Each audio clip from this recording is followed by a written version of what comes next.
OBC সংরক্ষণ সংক্রান্ত রাজ্যের আবেদন খারিজ সুপ্রিম কোর্টে। আগেই ৭৭টি অনগ্রসর শ্রেণীকে সংরক্ষণের সিদ্ধান্ত খারিজ হাইকোর্টের। সেই রায়ের বিরুদ্ধে সুপ্রিম কোর্টে যায় রাজ্য সরকার। সুপ্রিম কোর্ট হাইকোর্টের রায় বহাল রাখল। সুপ্রিম কোর্ট হাইকোর্টের রায় বহাল রাখল। আগে ৭৭টি অনগ্রসর শ্রেণীকে সংরক্ষণের সিদ্ধান্ত খারিজ হাইকোর্টে। রাজ্যের আবেদন খারিজ সুপ্রিম কোর্টে। ওবিসি সংরক্ষণ সংক্রান্ত রাজ্যের আবেদন খারিজ করে দেওয়া হলো শীর্ষ আদালতে। আগে ৭৭টি অনগ্রসর শ্রেণীকে সংরক্ষণের সিদ্ধান্ত। পল্লব চট্টোপাধ্যায় রয়েছেন আমাদের প্রতিনিধি ফোন লাইনে। পল্লব দাস, শীর্ষ আদালতের এই বিষয়ে কি পর্যবেক্ষণ? দেখো, চন্দ্রচূড় ডিওয়াই চন্দ্রচূড় যখন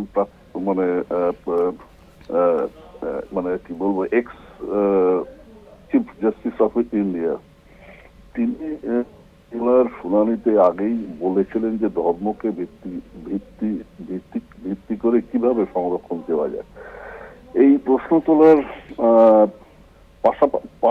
পাশাপাশি কিন্তু রাজ্যের কাছে তিনি জানতে চেয়েছিলেন যে কোন সমীক্ষা বা কোন সব তথ্যের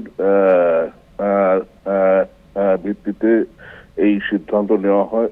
আর দ্বিতীয়ত,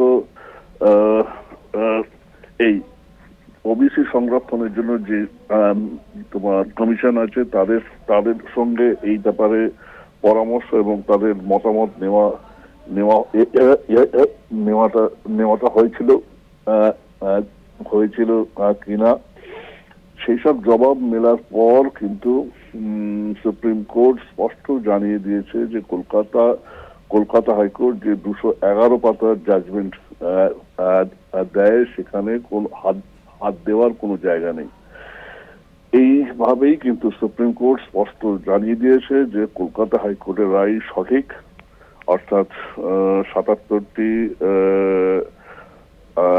নতুন শ্রেণীকে ওবিসিতে অন্তর্ভুক্ত করা রাজ্যের সিদ্ধান্ত যে ঠিক ছিল না, সেটা কিন্তু চূড়ান্ত সিলমোহর কিন্তু সুপ্রিম কোর্ট দিয়ে দিল।